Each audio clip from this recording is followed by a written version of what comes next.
ටොරින්ටන් සාමිවරයා විසින් ගෙන එන ලද මේ වෙනකොට ශ්‍රී ලංකාවේ ආණ්ඩුකාරවරයා වූ ටොරින්ටන් සාමිවරයා ලියාගන්න මගේ දුවේ පුතේ අපි තව එක ප්‍රශ්නයක් සාකච්ඡා කරමු මේක ඉවර කරනවා මේ වන විට ශ්‍රී ලංකාවේ ආණ්ඩුකාරවරයා වූ ටොරින්ටන් සාමිවරයා මේ වන විට ශ්‍රී ලංකාවේ ආණ්ඩුකාරවරයා වූ ටොරින්ටන් සාමි විසින් ගෙන එන ලද නව බදු ප්‍රතිපත්තිය ටොරින්ටන් සාමිවරයා ගෙන එන ලද නව බදු ප්‍රතිපත්තිය ටොරින්ටන් සාමිවරයා ගෙන එන ලද නව බදු ප්‍රතිපත්තිය ජනතාවට දරා ගැනීමට අපහසු විය.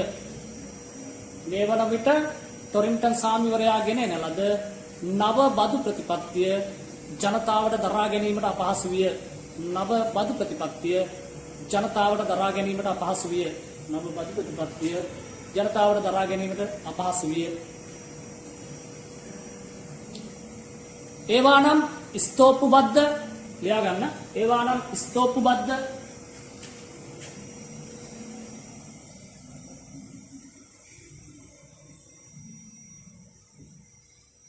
බලුබද්ධ ඇඟබද්ධ තුවක්කුබද්ධ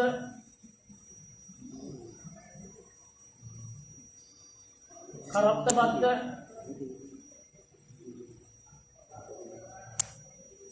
වෙළඳසල්බද්ධ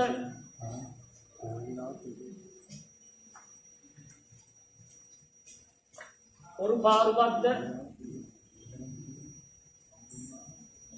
ඒවානම් ස්තෝපුබද්ධ බලුබද්ධ ඇඟබද්ධ තුවක්කුබද්ධ කරත්තබද්ධ වෙළඳසල්බද්ධ ඔරුපාරබද්ධ යනාදියයි. ස්තෝපුබද්ධ බලුබද්ධ ඇඟබද්ධ තුවක්කුබද්ධ කරත්තබද්ධ වෙළඳසල්බද්ධ ඔරුපාරුබද්ධ යනාදියයි.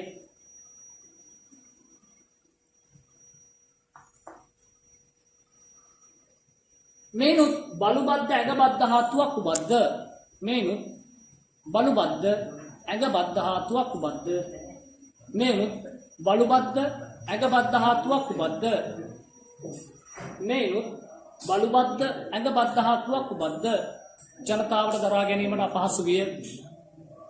බලුබද්ධ ඇඟබද්ධ හා තුවක්කුබද්ධ ජනතාවට දරා ගැනීමට අපහසු විය. බලුබද්ධ ඇඟබද්ධ හා තුවක්කුබද්ධ ජනතාවට දරා ගැනීමට අපහසු විය. බලුබද්ධ ඇඟබද්ධ හා තුවක්කුබද්ධ ජනතාවට දරා ගැනීමට අපහසු විය. තුවක්කු සඳහා සිලින් දෙකමාරක බද්දක් ගෙවීමට සිදුවිය. තුවක්කු සඳහා සිලින් දෙකමාරක බද්දක් ගෙවීමට සිදුවිය. තුවක්කු සඳහා සිලින් දෙකමාරක බද්දක් ගෙවීමට සිදුවිය. තුවක්කු සඳහා සිලින් දෙකමාරක බද්දක් ගෙවීමට සිදුවිය. තුවක්කු සඳහා සිලින් දෙකමාරක බද්දක් ගෙවීමට සිදුවිය. ඇඟබද්ධ හේවත් පාරබද්ධ ඒකම ලියා ගන්න. ඇඟබද්ධ හේවත් පාරබද්ධ සඳහා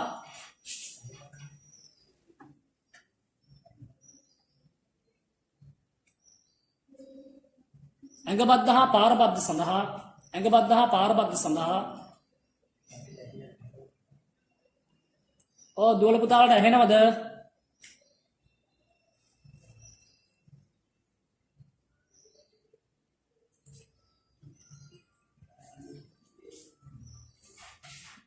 ඇඟබද්ධ හේවත් පාරබද්ධ සඳහා සිලින් 3ක් ගෙවා නිදහස් වීමට හැකියාවක් ලැබුණි. ඇඟබද්ධ හා පාරබද්ධ සඳහා සිලින් 3ක් ගෙවා නිදහස් වීමට හැකියාව ලැබුණි. ඇඟබද්ධ හා පාරබද්ධ සඳහා සිලින් 3ක් ගෙවා නිදහස් වීමට හැකියාවක් ලැබුණි. ඇඟබද්ධ හා පාරබද්ධ සඳහා සිලින් 3ක් ගෙවා නිදහස් වීමට හැකියාවක් ලැබුණි. අවසන් කරන්න ඒක මේ අනුව 1848 දෙවන නිදහස් සටනට මේ අනුව 1848 දෙවන නිදහස් සටන මේ අනුව 1848 දෙවන නිදහස් සටනට ඉහත හේතු බලපාන ලදී. මේ අනුව 1848 දෙවන නිදහස් සටනට ඉහත හේතු බලපාන ලදී. මේ අනුව 1848 දෙවන නිදහස් සටනට ඉහත හේතු බලපාන ලදී. 1848 දෙවන නිදහස් සටනට ඉහත හේතු බලපාන ලදී.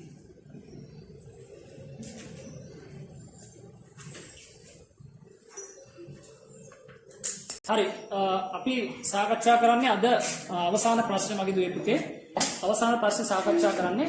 මේකට හේතුව තමයි දැන් අපිට රචනාමය ප්‍රශ්න මෙතන තියෙන 8ක් අතම සාකච්ඡා කරන්න බෑ. අපිට තවත් පැය දෙකක් විතර යනවා. සිතියල් ලකුණු කරන එක ඔයගොල්ලන් ලකුණු කරන්න පුළුවන් මගේ වීඩියෝ එක බලලා. YouTube එකට වීඩියෝ එකක් දාලා තියෙන. ඒ වීඩියෝ එක බලලා සිතියන් ටික ලකුණු කරන්න පුළුවන්.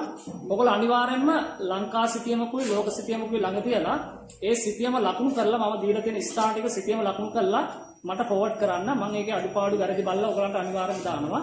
ඒ නිසා වීඩියෝ එක බලලා මගේ වීඩියෝ එක බලලා සිතියන් ස්ථාන ටික ලකුණු කරන්න. මම ඒ ටික ඕගොල්ලන්ගේ හරි වැරදි බලලා නැවත ඒ ටික හදනවා. ඒ වගේම රූප සටහන් වලට උත්තර පොත බලලා ලියන්න පුළුවන්. ඒක සාමාන්‍ය දෙයක්. ඒ වගේම මට ඕගොල්ලන්ට රූප සටහන් වලට අදාළ PDF එකක් මම කලින් එවුවා. මේ PDF එක සම්පූර්ණයෙන් කරන්න. මේ PDF එක මම කලින් එවලා දෙන්නේ අච්චුපතේ රූපේ දිහා බලලා උත්තරේ ලියන්න පුළුවන්. මොකක් හරි ගැටලුවක් තිබ්බොත් විතරක් දැනගන්න. මට අත්‍යවශ්‍යම කාරණේ බවට පත් වුණේ ඕගොල්ලන්ට රචනාමය ප්‍රශ්නයකට උත්තර ලියන්නේ කොහොමද කියන එක. රචනාමය ප්‍රශ්නෙට උත්තර ලියන්නේ කෙසේද කියන එක විතරයි මට පුරුදු කරන්න ඕනේ. දැන් ඔයගොල්ලන්ට මේක පුළුවන්. අනිවාර්යයෙන්ම ඉතා හොඳ පිළිතුරක් ලියලා සම්පූර්ණ ලකුණු ගන්න පුළුවන්. මොකෝ කෙටි ප්‍රශ්න ඔයගොල්ලන්ට අනිවාර්යෙන් පුළුවන්. මොකෝ මේ සිලබස් එක දන්න ළමයින්ට රචනාමය ප්‍රශ්නෙට උත්තරයක් ලියන විදිය තමයි මූලික වශයෙන් අපහසුතාවයට පත් කරලා තිබ්බේ. හරි. අද අපි සාකච්ඡා කරන පස්වෙනි අනුමාන ප්‍රශ්නය තමයි මම පටන් ගන්නෙ 8 වෙනි ප්‍රශ්නය. 8 වෙනි ප්‍රශ්නය. පස්සේ අනිවාර්යයෙන්ම කාර්මික විප්ලවයෙන් ප්‍රශ්නයක් එනවම තමයි. මතක තියාගන්න. කාර්මික විප්ලවයෙන් අනිවාර්ය ප්‍රශ්නයක් එනවා. ඒක අමතක කරන්න එපා. ඒ නිසා මේ ප්‍රශ්නේ තෝරගන්න අනිවාර්යයෙන්ම ළමයි කාර්මික විප්ලවයෙන් ප්‍රශ්නයක් එනවා. ඒක අනිවාර්යයෙන්ම ලියන්න පුරුදු වෙන්න. ප්‍රශ්නය අහන්නේ 8 වෙනි ප්‍රශ්නේ 1. බ්‍රිතාන්‍යයේ කාර්මික විප්ලවය ඇති වූ කර්මාන්ත 3. ඒක නම් ඉතාම ලේසි. 11 වසරේ පළවෙනි පාඩම. 11 වසරේ පළවෙනි පාඩම මේක දැන් ඔයාලට කටපාඩම් වෙලා ඇත්තේ. 11 වසරේ පළවෙනි පාඩම කටපාඩම් වෙලා ඇත්ත ළමයි අවධානය යොමු කරනවා. ළමයි සමහර අය අතාරින්න මේක. එහෙම කරන්න එපා. මේක ලේසියෙන්ම උත්තර ලියන්න පුළුවන්. ලේසියෙන්ම උත්තර ලියන්න පුළුවන් පාඩමක් මේක. මේක අතාරින්න එපා. ලේසියෙන්ම උත්තර ලියන්න පුළුවන් පාඩමක්. බ්‍රිතාන්‍යයේ කාර්මික විප්ලවය ඇති වූ කර්මාන්ත 3.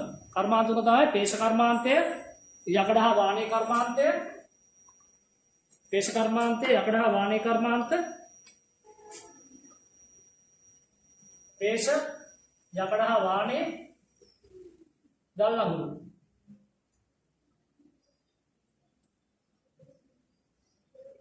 එක පේෂ කර්මාන්තය, දෙක යකඩ හා වාණේ, තුන ගල් අඟුරු කර්මාන්තය. ඔන්න දැන් පේනවනේ. ඉතාලම ලේසි ලකුණු 3ක් ගන්න පුළුවන්. බ්‍රිතාන්‍යයේ කාර්මික විප්ලවය ඇති වුණු ප්‍රධාන ශේෂ්ත්‍ර 3. බ්‍රිතාන්‍යයේ කාර්මික විප්ලවය ඇති වූ ප්‍රධාන ශේෂ්ත්‍ර 3 තමයි පේෂ කර්මාන්තය කියලා කියන්නේ රෙදිපිලි නිෂ්පාදනය, යකඩ හා වාණේ දන්නවා යකඩ නිෂ්පාදනය යපස් වලින් දන්නවා, ගල් අඟුරු අවශ්‍යයි බල ශක්තිය නිෂ්පාදනය කර ගැනීම සඳහා. ඊළඟට දෙවෙනි කොටස අහන්නේ කාර්මික විප්ලවය බ්‍රිතාන්‍යයේ ආරම්භවීමට බලපෑ හේතු දෙකක් සඳහන් කරන්න. දැන් කාර්මික විප්ලවය ඇති වුණේ කොහෙන්ද මගේ දුවේ පුතේ? ඔයගොල්ලන්ගේ කෙටි ප්‍රශ්නයක් ඇහුවොත් කාර්මික විප්ලවය ඇති වූ රට කුමක්ද? කාර්මික විප්ලවය ඇති වෙන්නේ බ්‍රිතාන්‍යයේ. එතකොට බ්‍රිතාන්‍ය කාර්මික විප්ලවය කියන්නේ අතරම මේ කර්මාන්ත ඇතිවීම. කාර්මික විප්ලවය කියලා කියන්නේ මිනිසා තමාගේ දෑතේ සවිය අවසානයේදී යන්ත්‍ර සූත්‍ර වල බාර දීම. මිනිසා තමාගේ දෑතේ සවිය යන්ත්‍ර සූත්‍ර වල බාර දීම තමයි කාර්මික විප්ලවය කියලා කියන්නේ. මිනිසා තමාගේ දෑතේ සවිය යන්ත්‍ර සූත්‍ර වල බාර දීම තමයි කාර්මික විප්ලවය කියන්නේ. එතකොට කාර්මික විප්ලවය තුළ ඇති වෙන කර්මාන්ත. කර්මාන්තයක් ස්ථානගත වීම සඳහා බලපාන සාධක තියෙනවා. කර්මාන්තයක් ස්ථානගත වීම සඳහා බලපාන සාධක තියෙනවා. කර්මාන්තයක් ස්ථානගත වීමට බලපාන ප්‍රධාන සාධක කීපයක් තියෙනවා. ඒවා මතක තියාගන්න. ප්‍රාග්ධනය. ප්‍රාග්ධනය කියන්නේ මුදල් අවශ්‍යයි. ප්‍රාග්ධනය තියෙන්න ඕන. අමුද්‍රව්‍ය තියෙන්න ඕන. අමුද්‍රව්‍ය තියෙන්න ඕන. ඊළඟ තියෙනවා බල ශක්තිය. බල ශක්තිය තියෙන්න ඕන. බල ශක්තිය තියෙන්න ඕන. ඒ වගේම කර්මාන්ත ක්‍රියාත්මක වෙන ශ්‍රමයක් තියෙන්න ඕන. ඒ වගේම මේ නිෂ්පාදනය කරන භාණ්ඩ වලට වෙළඳ පොළක් තියෙන්න ඕන. භාණ්ඩ නිෂ්පාදනයට වෙළඳ පොළක් තියෙන්න ඕන. මේ ප්‍රධාන කාරණා කීපයක්. මම කතා ඊට පුනරුක්තියක් බලපාන මේකට විද්‍යාත්මක දැනුම මේවත් අදාළයි. දේශපාලන ස්ථාවරත්වයේ මේ මම මේ ප්‍රධාන කරුණු. ඔයගොල්ලන් අහන්නේ කරුණු කීයද? බලපෑ හේතු දෙකක් සඳහන් කරන්නනේ. එතකොට කර්මාන්තයක් ක්‍රියාත්මක කරන නම් කර්මාන්තයක් ස්ථානගත වෙන්න නම් නැත්නම් කර්මාන්තයක් නිර්මාණය කරගන්න විශාල මුදලක් ඕන. විශාල මුදලක් අවශ්‍යයි. ඒක තමයි ප්‍රාග්ධනය කිව්වේ. ඒ වගේම කර්මාන්තයක අමුද්‍රව්‍ය නැත්නම් කර්මාන්තයක් කරන්න බෑනේ මගේ දුවේ පුතේ. ඒතකොට යකඩ හා වාණේ කර්මාන්තය කරනවා යපස් තියෙන්න ඕන. යපස් වලින් තමයි යකඩ හා වාණේ ගන්නෙ. අමුද්‍රව්‍ය තියෙන බල ශක්තිය. කර්මාන්තයක් ක්‍රියාත්මක කරන විශාල බල ශක්තියක් ඕන. ඒ කාලේ බහුල වශයෙන් භාවිතා කරපු බල ශක්ති මූල ද්‍රව්‍ය තමයි ගල් අඟුරු. ඒ කාලේ බහුල වශයෙන් භාවිතා කර බල ශක්ති මූල ද්‍රව්‍ය තමයි ගල් අඟුරු. දැන් නම් වර්තමානයේ න්‍යෂ්ටික තාක්ෂණයක් භාවිතා කරනවානේ. විදුලිය පාවිච්චි කරා ඊට පස්සේ විදුලියට අමතරව දැන් වර්තමානයේ න්‍යෂ්ටික තාක්ෂණ දක්වා භාවිතා කරනවා. ශ්‍රමය කර්මාන්තයක් ක්‍රියාත්මක කරන ශ්‍රමය අත්‍යවශ්‍යයි. මිනිසුන්ගේ ශ්‍රමය අත්‍යවශ්‍ය සාධකයක් කර්මාන්තයක් ක්‍රියාත්මක කරන. ඒ විතරක් නෙමෙයි. නිෂ්පාදනය කරපු භාණ්ඩ අවසානයේදී ගොඩ ගහලා තියලා හරියන්නේ නැහැ විකුණ ගන්නත් ඕන. ඒ සඳහා දේශීය සහ විදේශීය වෙළඳපොළක් අත්‍යවශ්‍යයි. එහෙනම් අහන්නේ මොකද්ද? කාර්මික විප්ලවය බ්‍රිතාන්‍යයේ ආරම්භ වීම බලපෑ හේතු දෙකක් සඳහන් කරනවා. අංක 1 ලියා ගන්න. බ්‍රිතාන්‍ය තුල කර්මාන්ත ක්‍රියාත්මක කිරීමට අංක 1 ලියා ගන්න. බ්‍රිතාන්‍ය තුල කර්මාන්ත නගා සිටුවීමට කියනවා. අංක 1 බ්‍රිතාන්‍ය තුල කර්මාන්ත නගා සිටුවීමට ප්‍රාග්ධනය යෙදවිය හැකි. බ්‍රිතාන්‍ය තුල කර්මාන්ත නගා සිටුවීමට ප්‍රාග්ධනය යෙදවිය හැකි. බ්‍රිතාන්‍ය තුල කර්මාන්ත නගා සිටුවීමට ප්‍රාග්ධනය යෙදවිය හැකි ධනවතුන් පිරිසක් සිටීම. කර්මාන්ත ක්‍රියාත්මක කිරීම කර්මාන්ත නගා සිටුවීමට ප්‍රාග්ධනය යෙදවිය හැකි ධනවතුන් පිරිසක් සිටීම. ප්‍රාග්ධනය යෙදවිය හැකි ධනවතුන් පිරිසක් සිටීම. ප්‍රාග්ධනය යෙදවිය හැකි ධනවතුන් පිරිසක් සිටීම.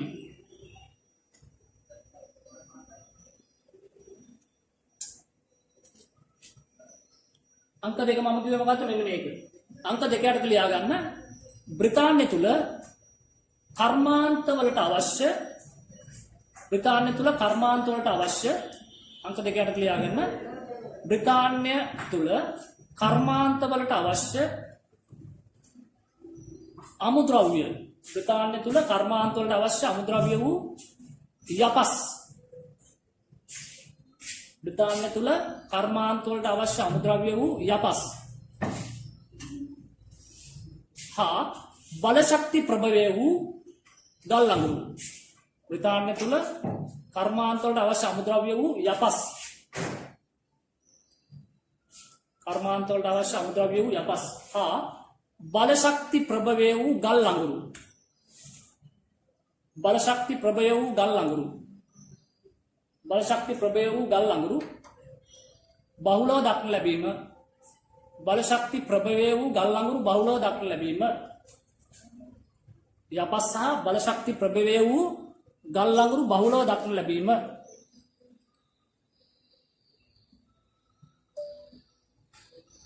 බලශක්ති ප්‍රභවය වූ ගල් අඟුරු බහුලව දක්න ලැබීම. බ්‍රිතාන්‍ය තුල කර්මාන්ත ක්‍රියාත්මක කිරීමට අවශ්‍ය අමුද්‍රව්‍ය වූ යපස් සහ බලශක්ති ප්‍රභවය වූ ගල් අඟුරු බහුලව දක්න ලැබීම. හරි. එහෙනම් මේ කරුණු දෙක තමයි විස්තර කරන්න තියෙන්නේ. තුන්වෙනි කාරණය කියන්නේ කාර්මික විප්ලවයේ ව්‍යාප්තිය ඇති වූ ප්‍රධාන ශේෂ්ත්‍ර දෙකක් නිදසුන් සහිතව පැහැදිලි කරන්න. කාර්මික විප්ලවයේ ව්‍යාප්තිය ඇති වුණ ප්‍රධාන ශේෂ්ත්‍ර තුනක් තියෙනවා. කාර්මික විප්ලවයේ ව්‍යාප්තිය ඇති වුණ ප්‍රධාන ශේෂ්ත්‍ර තුනක් තියෙනවා. මේ ශේෂ්ත්‍ර තුනෙන් ශේෂ්ත්‍ර දෙකක් විස්තර කරන්න තියෙනවා. කාර්මික විප්ලවයේ ව්‍යාප්තිය සිදු වූ ශේෂ්ත්‍ර තුන තමයි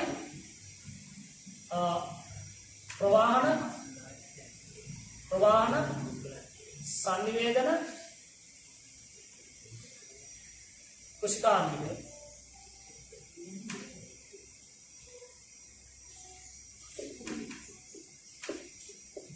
කාර්මික විප්ලවයේ ව්‍යාප්තිය සිදු ප්‍රධාන ශේෂ්ත්‍ර තුන තමයි ප්‍රවාහන සංනිවේදන සහ කුෂිකාර්මික. එතකොට මේ ශේෂ්ත්‍ර තුන යටතේ ශේෂ්ත්‍ර දෙකක් විස්තර කරන්න කියන්නේ කාර්මික විප්ලවයේ ව්‍යාප්තිය ඇති වූ ප්‍රධාන ශේෂ්ත්‍ර දෙකක් නිදසුන් සහිතව විස්තර කරන්න. හරි. ලියා ගන්න.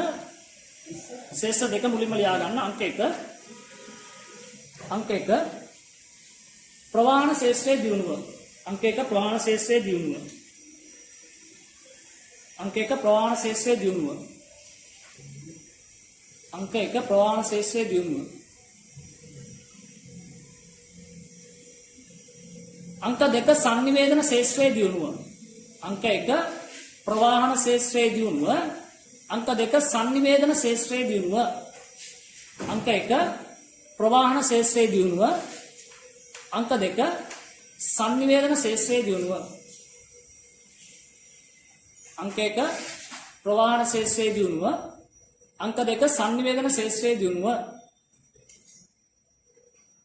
අංක 1 ප්‍රවාහන ශේෂ්ත්‍රයේ දියුණුව. අංක 2 සංනිවේදන ශේෂ්ත්‍රයේ දියුණුව. අංක 2 සංනිවේදන ශේෂ්ත්‍රයේ දියුණුව. හරි. එතකොට අපිට ඒක විස්තර කරන්න තියෙන්නේ. ඒක යාගෙන ඡේදයක් වෙන් කළා. ප්‍රවාහන ශේෂ්ත්‍රයේ දියුණුව යටතේ ඡේදයක් වෙන් කළා ලියාගන්න. ප්‍රවාහන ශේෂ්ත්‍රයේ දියුණුව යටතේ ප්‍රවාහන ශේෂ්ත්‍රයේ දියුණුව යටතේ ගොඩබිම ජලය හා ගුවන ලියා ගන්න. ප්‍රවාහන ශේෂ්ත්‍රයේ දියුණුව යටතේ ගොඩබිම ජලය හා ගුවන ජයගත්තේය. ප්‍රවාහන ශේෂ්ත්‍රයේ දියුණුව යටතේ ගොඩබිම ජලය හා ගුවන ජයගත්තේය. ප්‍රවාහන ශේෂ්ත්‍රයේ දියුණුව යටතේ ගොඩබිම ජලය හා ගුවන ප්‍රවාහන ශේෂ්ත්‍රයේ දියුණුව යටතේ ගොඩබිම ජලය හා ගුවන ජයගත්තේය. ගොඩබිම ජලය හා ගුවන ජයගත්තේය.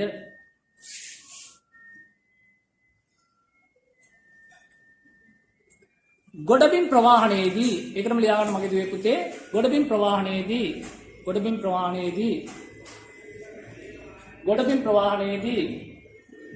ජර්මනියේ ඩෙම්ලර් විසින් ගොඩබිම් ප්‍රවාහනයේදී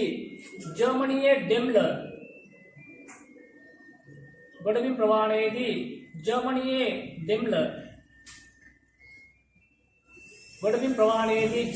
ඩෙම්ලර් විසින් මෝටර් රථය නිපදවන ලදී. ගොඩබිම් ප්‍රවාහනයේදී ජර්මනියේ ඩෙම්ලර් විසින් මෝටර් රථය නිපදවන ලදී. ගොඩබිම් ප්‍රවාහනයේදී ජර්මනියේ ඩෙම්ලර් විසින් මෝටර් රථය නිපදවන ලදී. ජර්මනියේ ඩෙම්ලර් විසින් මෝටර් රථය නිපදවන ලදී.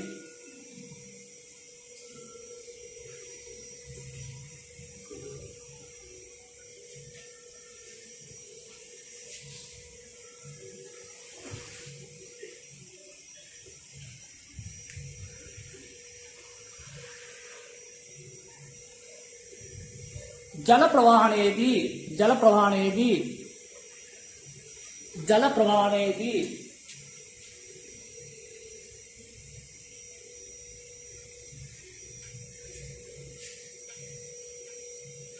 जल प्रवाहनेदी हेनरी बेल दुम्नवत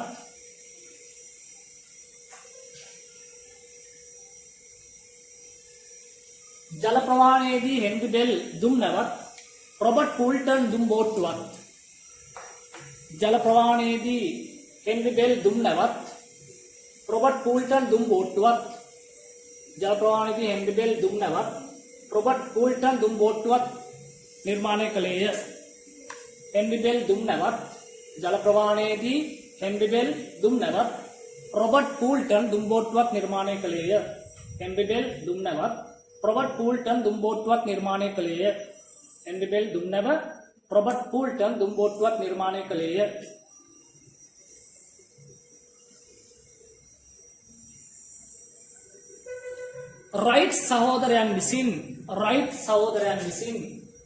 राइट सहोदरයන් විසින්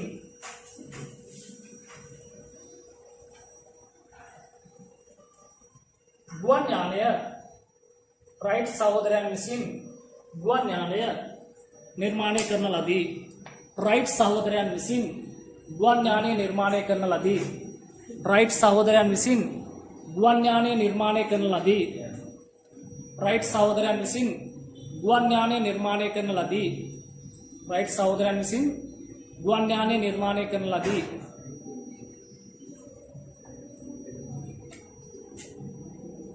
जॉर्ज स्टीवनसन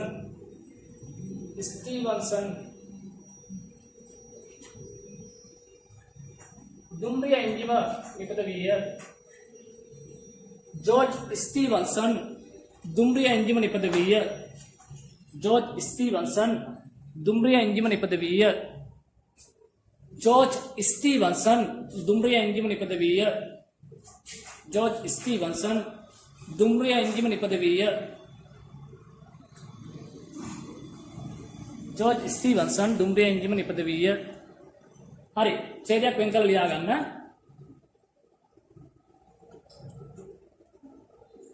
sannivedana ශේෂ්ත්‍රයේ දියුණුවට छेदයක් වෙන් කරලා ලියා ගන්න. sannivedana ශේෂ්ත්‍රයේ දියුණුවට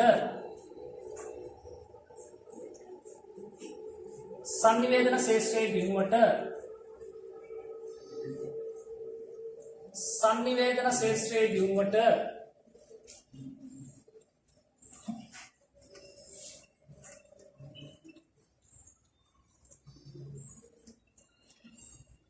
sannivedana ශේෂ්ත්‍රයේ දිනුවට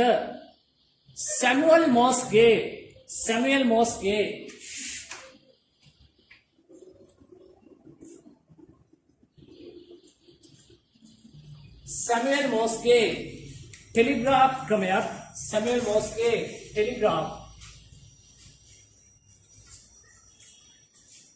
සැමුවෙල් මොස්ගේ ටෙලිග්‍රාෆ් ක්‍රමයක් sannivedana ශේෂ්ත්‍රයේ දිනුවට සැමුවෙල් මොස්ගේ ටෙලිග්‍රාෆ් ක්‍රමයක්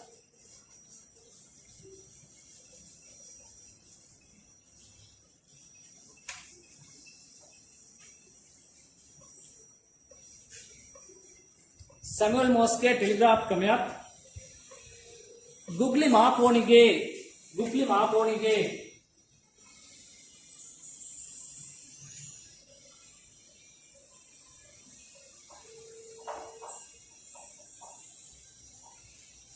गुग्ली मार्कोनिगे ගුවන් විදුලියක්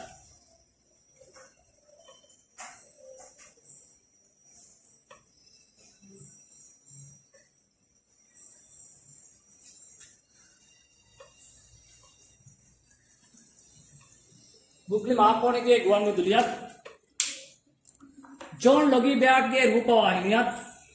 जॉन लोगी बेयार्डගේ රූපවාහිනියත් සැමුවෙල් මොස්ගේ ටෙලිග්‍රාෆ් ක්‍රමයක් गुग्ली मार्कोनिगे गुवन विदुलियत जॉन लोगी बेयार्डගේ රූපවාහිනියත් गुग्ली मार्कोनिगे गुवन विदुलियत जॉन लोगी बेयार्डගේ රූපවාහිනියත්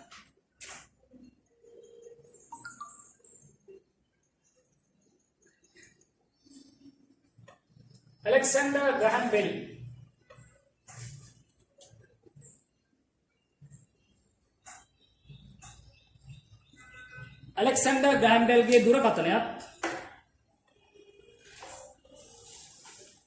ग्रैहम बेल ගේ දුරකථනයත් ඉතා වැදගත් විය. अलेक्जेंडर ग्रैहम बेल ගේ දුරකථනයත් ඉතා වැදගත් විය.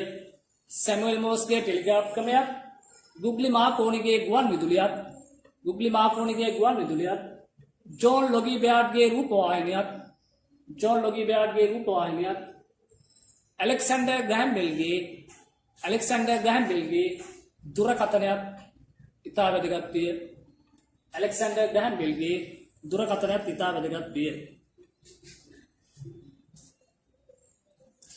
ग्रैहम बेलගේ දුරකථනයත් ඉතා වැදගත් විය. හරි ඊළඟ දුවේකට අපි අවසාන කොටස සාකච්ඡා කරන්නේ. අවසාන කොටස ලකුණු 6ක ප්‍රශ්නයක් තියෙනවා. ඒක සාකච්ඡා කරලා අපි අදට අපි අවසන් කරනවා. හරි. මගේ දුවල පුතාලා මාත් එක්ක සෑහෙන වෙලාවක් හිටියා. සෑහෙන මහන්සි ඇති ඉතින් හිතන්නකෝ මට කොයි වගේද කියලා. හරි. කමක් නැහැ. අපි උපරිමයෙන් අපිට කරන්න පුළුවන් උපරිමයෙන් කරන ටික හරි අපි ඉතා හොඳට කරනවා. හොඳට ලකුණු ගන්න පුළුවන් විදිහට අනුමාන ප්‍රශ්න 5ක් මම සාකච්ඡා කරා. ඉතුරු ප්‍රශ්න තුනත් අනිවාර්යයෙන්ම ඔයගලන්ට මම වොයිස් රෙකෝඩ් වලින් ලබා දෙනවා. 22කට බය වෙන්න එපා. මේ ප්‍රශ්න ටික තමයි අනුමාන ප්‍රශ්න ටික. විභාගයට එන අනුමාන ප්‍රශ්න ටික රචනාමය ප්‍රශ්න ටික තමයි මේ තියෙන්නේ. 22කට බය වෙන්න එපා. ඔයගලන්ට අනිවාර්යයෙන්ම ওই ප්‍රශ්න ටික විභාගයට එනවා. හරි. ඊළඟ 4 වෙනි කොටස අපි සාකච්ඡා කරන්නේ කාර්මික විප්ලවය නිසා ආර්ථික දේශපාලන ශේෂ්ත්‍රයේ ඇති වූ යහපත් සහ අයහපත් ප්‍රතිඵල. කාර්මික විප්ලවය නිසා ආර්ථික ශේෂ්ත්‍රය සහ දේශපාලන ශේෂ්ත්‍රයේ ඇති වූ යහපත් අයහපත් ප්‍රතිඵල. ආර්ථික ශේෂ්ත්‍රය ලියාගන්න ඡේදයක් විතර ලියන්න. කාර්මික විප්ලවය නිසා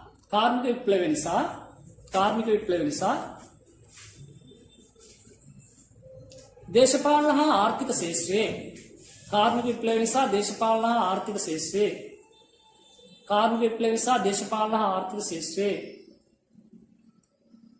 යහපත් සහ අයහපත් ප්‍රතිඵල රාශියක් උදා විය.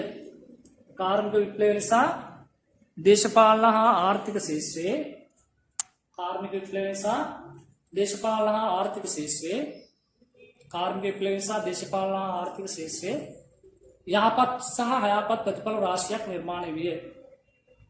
යහපත් සහ අයහපත් ප්‍රතිඵල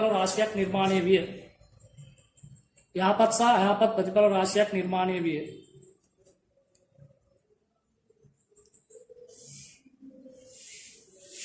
කාර්මික විප්ලවය නිසා දේශපාලන සහ ආර්ථික ශේෂ්ත්‍රය යහපත් සහ අයහපත් ප්‍රතිඵල රාශියක් නිර්මාණය විය.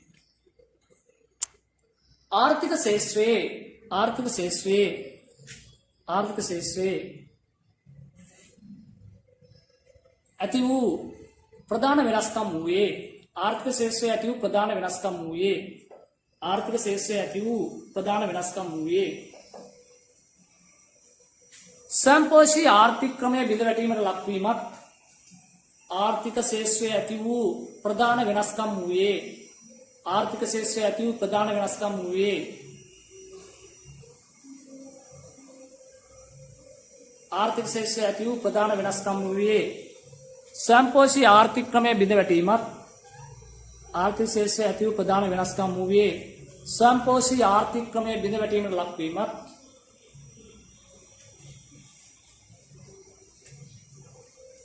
ආනයන අපනයන වෙළඳාම වර්ධනය වීමත්ය ස්වයංපෝෂී ආර්ථික ක්‍රමය බිඳ වැටීමත් ආනයන අපනයන වෙළඳාම වර්ධනය වීමත්ය ස්වයංපෝෂී ආර්ථික ක්‍රමය බිඳ වැටීමත් ආනයන අපනයන වෙළඳාම වර්ධනය වීමත්ය ස්වයංපෝෂී ආර්ථික ක්‍රමය බිඳ වැටීමත් ආනයන අපනයන වෙළඳාම වර්ධනය වීමත්ය ආනයන අපනයන වෙළඳාම වර්ධනය වීමත්ය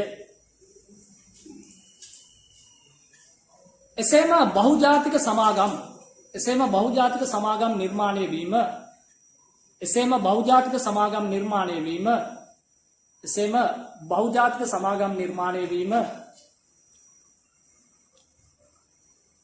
එසේම බහුජාතික සමාගම් නිර්මාණය වීම කැපී පෙනෙන සාධකයක් බවට පත්විය එසේම බහුජාතික සමාගම් නිර්මාණය වීම කැපී පෙනෙන සාධකයක් බවට පත්විය බහුජාතික සමාගම් නිර්මාණය වීම කැපී පෙනෙන සාධකයක් බවට පත්විය බහුජාතික සමාගම් නිර්මාණය වීම කැපී පෙනෙන සාධකයක් බවට පත්විය බහුජාතික සමාගම් නිර්මාණය වීම කැපී පෙනෙන සාධකයක් බවට පත්විය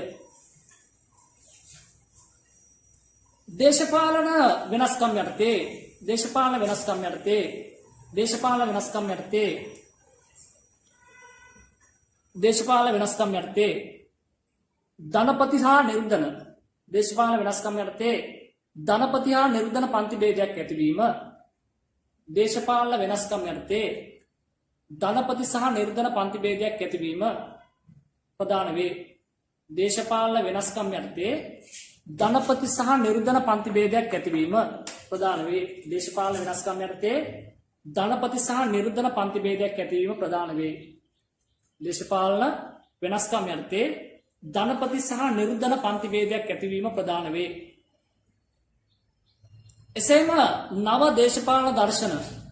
එසේම නව දේශපාලන දර්ශන කීපයක් බිහි විය එසේම නව දේශපාලන දර්ශන කීපයක් බිහි විය එසේම නව දේශපාලන දර්ශන කීපයක් බිහි විය එසේම නව දේශපාලන දර්ශන කීපයක් බිහි විය එසේම නව දේශපාලන දර්ශන කීපයක් බිහි විය එසේම නව දේශපාලන දර්ශන කීපයක් බිහි විය ඇඩම් ස්මිත් විසින් ධනවාදය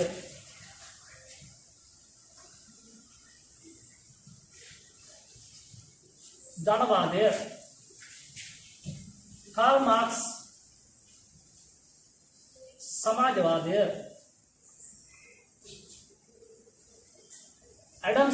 ඇඩම් ස්මිත් විසින් ධනවාදයත් කාල් මාක්ස් විසින් සමාජවාදයත් ඇඩම් ස්මිත් විසින් ධනවාදයත් කාල් මාක්ස් විසින් සමාජවාදයත් හඳුන්වා දෙන ලදී ඇඩම් ස්මිත් විසින් ධනවාදයත් කාල් මාක්ස් විසින් සමාජවාදයත් හඳුන්වා දෙන ලදී ඇඩම් ස්මිත් විසින් ධනවාදයත් කාල් මාක්ස් විසින් සමාජවාදයත් හඳුන්වා දෙන ලදී ඇඩම් ස්මිත් විසින් ධනවාදයත් කාල් මාක්ස් විසින් සමාජවාදයත් හඳුන්වා දෙන ලදී හරි ඔන්න දුවේ පුතේ අපි සම්මන්ත්‍රණය අවසන් කරන්න හදන්නේ එහෙනම් ඔබ සියලු දෙනාට අපිත් එක්ක සම්බන්ධ වෙලා හිටපු නිසා හිටපු ළමයින්ට ගොඩාක් හොඳ අවබෝධයක් එන්න ඇති ඕගොල්ලන්ට අනිවාර්යයෙන්ම මගේ දුවේ පුතේ 2020 සාමාන්‍ය පෙළ විභාගයට අනිවාර්යයෙන්ම ඒ සාමාර්ථයක් ලබා ගැනීමට හැකියාවක් ලැබෙනවා කියලා මම දන්නවා අනිවාර්යයෙන්ම ඕගොල්ලන්ට ගන්න